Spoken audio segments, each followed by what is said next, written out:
Welcome to the Man Cave Podcast with Dan Casper.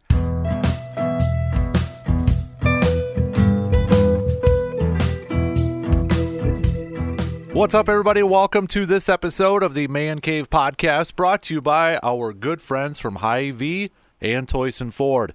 Dan Casper here with you, and we're just going to jump into it because, well, we've got the boys back. Catching up with the boys from 217 South Mills. How you guys doing, Bill, Joe? Doing well. Doing good. Well, Glad to be back. I don't know how you guys are going to be sweating right now. It's hot in this studio. I saw the windows and doors open. Yeah, I was glad to see that door open. Big guys don't like heat. No, I'm struggling. I've been in here for 4 or 5 hours right now, so I kind of want to bust down a window over here and build one for the outside. So Can you put a window unit back over there? That, Like, you know- are you an exterior wall? I think we need to redo this whole thing. We got to get like a window unit there, but also like a spigot of cabin coffee, because Thursday mornings are really rough for me for some reason, and I need that extra coffee I hear you. to get through there. So, and then whenever you guys come in, we just refill it. Let's do Delivery it. service that way too. So. Let's do it. Everything's going awesome with the pod. I know last time we talked to you, the Alvarez episode hadn't dropped yet, just some teasers, but now it's out there. And Yep, we got boy, that Coach was a fun Alvarez one. out there. We just dropped this week the shoebox, Yeah. the quote-unquote scandal. So, yeah, just a lot of good stories. But, yeah, people are enjoying it. People are picking it up, sharing it. We're growing.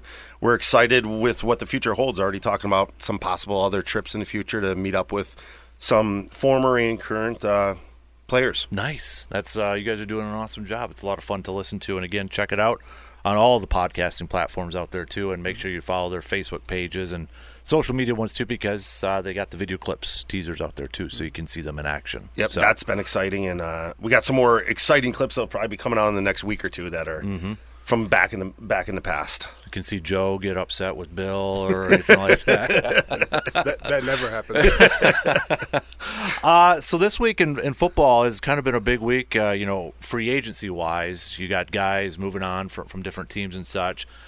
Kind of keeping it with the Packer one. I know there's been a joke kind of running around with like Aaron Jones leaving getting cut by Green Bay, and then goes over to Minnesota, and that's always kind of sparked, another former Packer going over to Minnesota. Do players, you think, look at that, like say like a former Packer, former Badger, maybe in a transfer portal? Do you think there's a lot of players that really pay attention to rivalries like that where they wouldn't go to a team, as much? I know Donald Driver was like, I'm not going to go anywhere else, sort of thing. I feel like he's the exception to the norm in a lot of that. Do you think that's a bigger fan thing, or do you think players really even pay attention to that? I honestly think that if they're going to pay you money, I don't care where you're going to go. Mm-hmm. Like, you're trying to set up yourself and your family because that window in the NFL is so small. So you're trying to make as much money as you possibly can to better yourself and the well-being of your family. Now, as far as loyalty, I don't know. I think college is a little different because we weren't getting paid. Right. So, yeah, the idea of ever transferring to the University of Minnesota, that was never going to friggin' happen. Yeah. Ever. And I think, just like Joe said, college, as we've said many times on this show, college is a family, where NFL is a business. And I think no players have animosity towards the others that go to another team. I mean, when I got cut from the Packers, it wasn't about money. It was about proving the Packers wrong. So I wanted my first 3 calls going to the NFC North. But like Joe said, at the end of somebody's career or towards the end of the career, you have 2 things you're looking at: either making the most amount of money you can or finding a team that you think has a chance at winning a championship before you're done. Mm-hmm. So you think a lot of that too with Aaron Jones going to Minnesota is motivation to prove the Packers wrong? I mean, I think first would probably be, I'd like to know if other teams offer him the same amount of money. Right. If he had same offers from other teams, yeah, I think it'd be proving him wrong.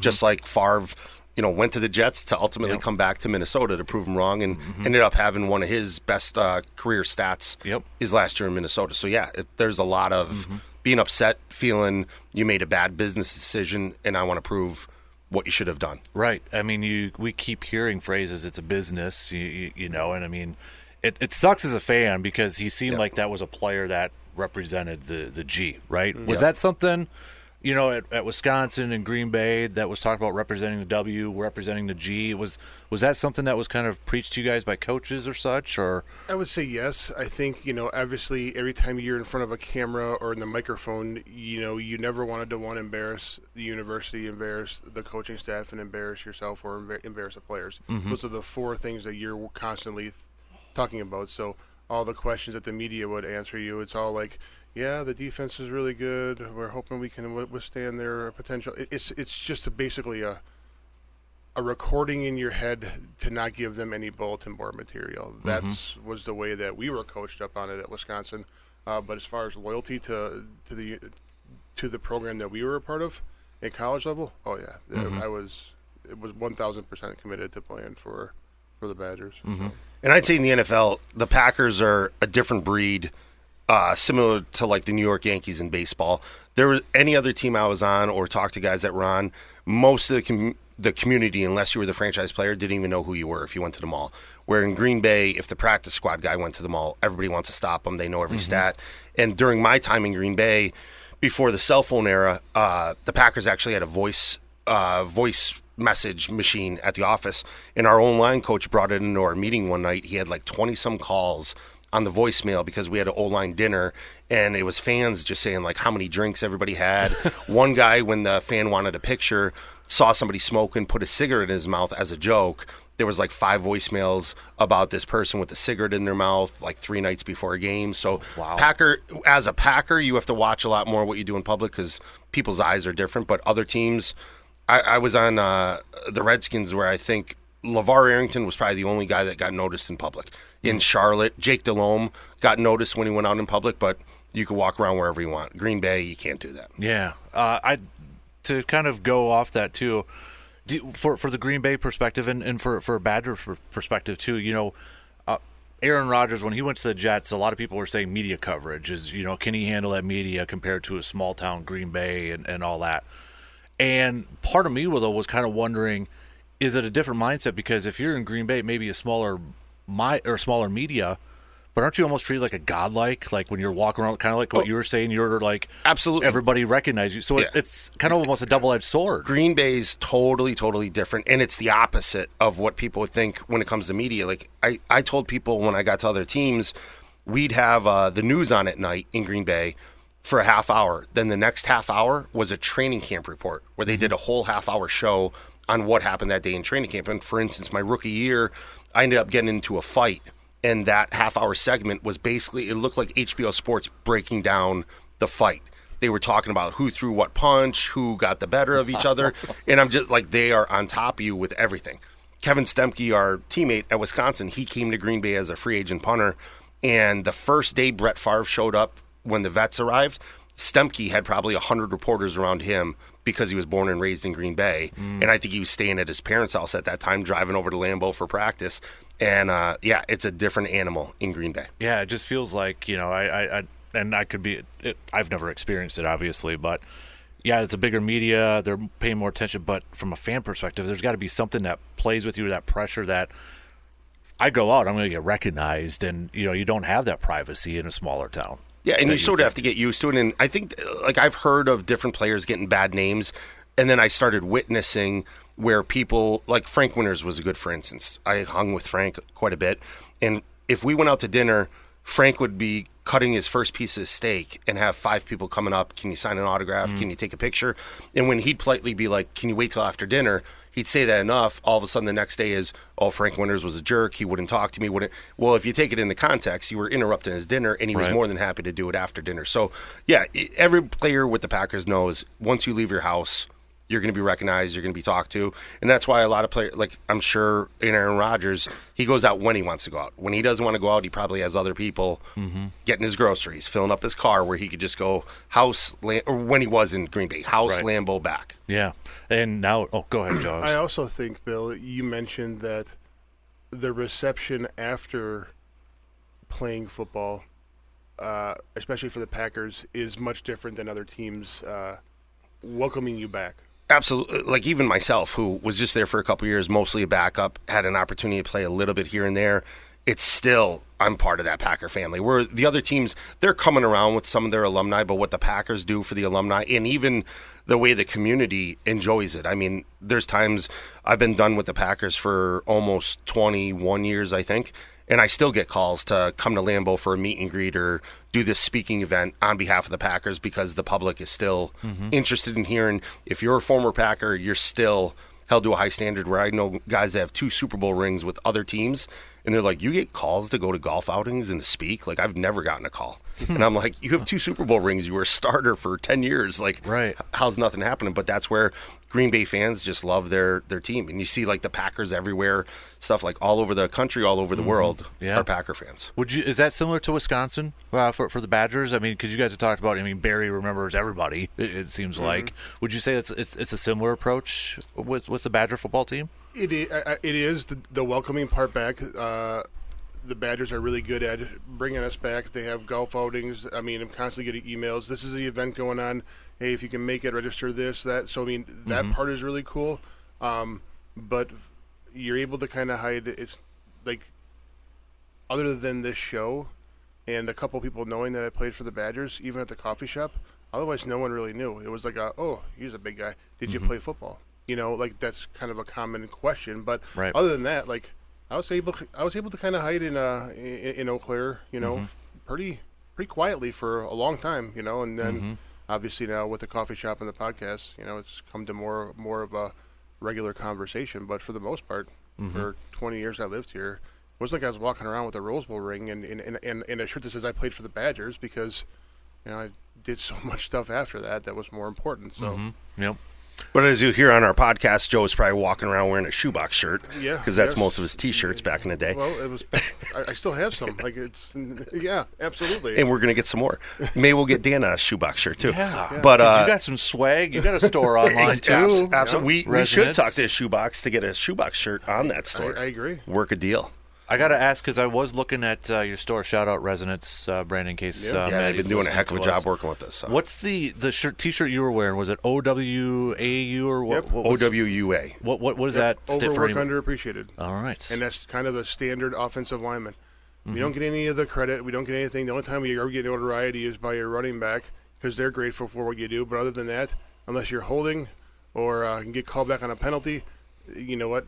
The less as an offensive lineman that you knew about us, the better. The better our job was that we were doing, because if no one knows who you are, then you're doing all right. Actually, that just reminded me, I had a question from a listener that was actually from a couple weeks ago, so I'm going to bring it up since we're talking a little offensive line. This was from, his name's Dave. He said, could you ask the two guys, when you talk to them about football, when you're on the field, who's in charge of making substitutions, and who do you look at on the sideline to see if you stay in or out of that game, and how can you guys even hear the coaches speaking from the sidelines? We never got substituted. So we didn't have to worry about that, even if you were tired or winded. Maybe if your leg was falling off, they maybe could pick it back up. But there was no substitution for the offensive line, and the quarterback was always the leader, and you shut your mouth in the huddle, and he called the play, and was not much. And let's face it, I was just trying to breathe. I was just trying to live. I didn't have a lot of conversation, because I was just trying to take air in before the next play. To Joe's point, and I love when people ask that question, I always say, we don't come off the field. We better put up 30-plus points ahead of the other team to even get a chance, consideration in the fourth quarter to come off the field. And I've said before, I was a horrible trash talker, but the best trash talking I ever did, the position that does come off the field that we face, is D linemen. And D linemen always tap the top of their helmet to let the sideline know they need a break. So whenever I pancake somebody, I'd always be a good sportsman and offer my hand to pick them up. But if they didn't take my hand, I'd always just say, all you got to do is tap the top of your head, and they'll send you a replacement. And get out of here. You don't want any more of this. Just tap your head, and they'll send somebody else in to play for you. That's awesome. I find it so weird to me that you were a horrible trash talker when you consistently waterboard people with words all the time. How could you not be a good trash talker? Because I was huffing and puffing so much on the field, my brain wasn't comprehending what I wanted to say. I completely understand that now, but for how much you talk, chew, spray, see, figure, you just after a while the guy's all right, I need to get out because he's talking too much. I just can't stand this guy anymore. Did you guys ever have a good trash talker on your team? Anybody stand out to you? On our I'd say not. I wouldn't say anybody on the O-line.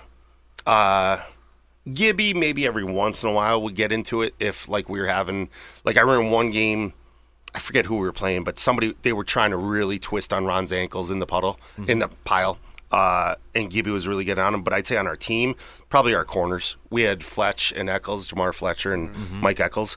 I mean, those guys, they put up, but they'd shut people up as well. And don't you kind of need that swagger to play that position? Yeah, absolutely. And they had a similar coaching experience as us. They got coached hard by Phil Elmation at Wisconsin, and they had the talent. They made it work out there. But, yeah, they definitely talk trash. Like, I remember Fletch's deal. Our corners never switched sides in Wisconsin. Okay. We always had a left corner, right corner. They never traveled with the player. And before I think it was Michigan State game, maybe our junior year, 98, yes. 98 or 99. Plaxico Burris was with Michigan State, and Fletch asked Coach Alvarez to follow Plaxico wherever he goes. Coach is like, all right, if you're going to talk the talk, you better walk the walk. And, yeah, I think he picked Plaxico off like 3 times in that game. Nice. And Fletch was running his mouth like, wow. Like, once Fletch got a pick, he'd start jabbing people. Yeah. Yep. Oh, yeah. And I also think it's easier, like, once you own a guy, once you've worn him down to the point where you watch him just give up, and you know you own the guy, at that point in time, I think it's probably a good time to, run your mouth a little bit. But, like, for the most part, man, I just wanted to try to live. Oh, absolutely, yeah. Because we saw that as old linemen. I mean, you pancake a guy over and over and over, you could just see him look demoralized. But at the same time, too, we're tired as hell from doing it, right. Huffing and puffing. But we'll never say that we're tired. I mean, obviously. Like, true. Yeah, but we're dying. Right. Absolutely. Besides offensive linemen, what was the other position group you guys liked hanging around with, or what always kind of was like maybe a unique group? I say Wisconsin, we hung around. That was the weird thing. At Wisconsin, we hung around with everybody. And we talked about that on the show. We talked about it in the post interview with Coach Alvarez. It was just position groups didn't matter. I'd say in the NFL, everything was basically hanging out by position groups. There'd be times like O-line and D-line to get together, but I don't know. I think for my time, my experiences, the most fun I had, other than the fun joking with O-line, is hanging around DBs. Like, I remember I did a radio show once with Mike McKenzie. Oh, geez, and it was down in Milwaukee. So we had like a limo that took us down to Milwaukee. Dude wore sunglasses the whole time, sunglasses the whole show. And I'm like, Mike, should I put sunglasses on too? Like, what's going on here? Like, is there something I don't know? But no, I think DBs are just outgoing people. So, yeah. I know a lot of people, or I should say a lot, but there's a few fans where they just like, well, he just trash talks a lot. But I honestly feel like for the defensive back, you almost have to have that swagger to go up against wide receivers and play with that mentality. And the big thing is, I love people that trash talk, but you just better back it up. Yep. You can't talk trash the first play of the game and then get beat, 4 times or get beat deep. So anybody that's trash talking, it's part of the game, but you better put up as well. Was there an annoying thing during a game that sometimes a player would do? So, like, for some people, if it's a first down, somebody's already signaling first down, but they may be 2 yards short. You hear some fans saying that's annoying, or maybe a corner gets burned consistently, and then he makes one play, and then he's jumping around and celebrating, and you get fans kind of saying, dude, you made one play sort of thing. As a player, was there anything that annoyed you from what maybe an opponent always did to you guys, or maybe a teammate or something? I just think that you get a first down and you stand up, like, it's similar to what you said, and the way Coach Alvarez always says, act like you've been there because it's your freaking job. It's a first down. There's going to be plenty more. You get into the end zone, that's the expectation. So that was kind of how we went about our business, and it is annoying now watching like the flops that are going on and some of the stupid things. Yeah, like, it's a first down. That's your job. You're getting paid millions of dollars. Okay, great. This is what you're supposed to be doing. Right. So I find that annoying even now. I'm like, come on, act like you've been there. And I agree with Joe. I think it's more today's era and us being done, watching it from the outside, getting more annoyed over that stuff. And I think back when we played, everybody was more blue collar, and it was more of a business, a job doing it. Like, I think in our whole career, I don't ever recall, I was probably sucking water and huffing and puffing on the sidelines when our defense was on the field. But on offense, I don't ever recall anybody showboating. I think in our whole time, John Sigmund was probably the only one that ever gave the first down signal, but it was the first down to seal the win against Penn State to guarantee going back to the second Rose Bowl. So it was like sort of deserving. We even had moments when Ron was leading up to the rushing record, we knew after the Iowa game, he broke the record. He got the Heisman before we went to the Rose Bowl, and we were begging him, all the linemen, to do the Heisman pose at the Rose Bowl because we felt like if he did that, that was representing us because, like, obviously we would have blocked for him to get in the end zone, scores a touchdown, do the Heisman pose, and we were going to take the credit for it. And he was just being humble, didn't want to do it. But Ron was also into watching WWF, now WWE, with us. So we convinced him to do, I forget who the wrestler was, but it was like the X going down on the hips. Yep. And after one of the touchdowns, he did that, and everybody's like, oh, he's doing a gang sign or something like that. We're like, no, we were watching WWF. Like, he did that for us.